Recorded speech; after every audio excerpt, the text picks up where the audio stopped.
سلام خیش را به همه شما هموطنان عزیز و کلی تاجیکان روی دنیا میرسانم.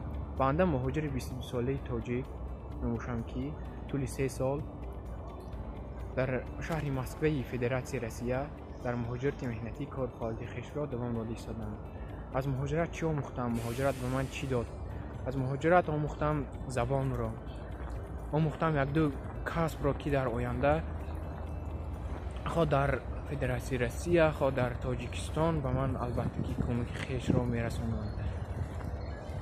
تماشا کردم شهر را، کمی هموشه جهانبینی خیش را وسیع گرداندم. در مهاجرت زندگی خوب است، زندگی بهتر است، از یگان چیز کمی نمیبیند آدم. چیزی خواهیم میپوشیم، چیزی خواهیم میخوریم، لیکن نوابسته به همه این البته که من با همیشه با یاد وطن هستم، با یاد پدر و مادر خیش هستم، با یاد زادگاه خیش هستم. برای همین هم آینده خیش را در مهاجرت نمیبینم.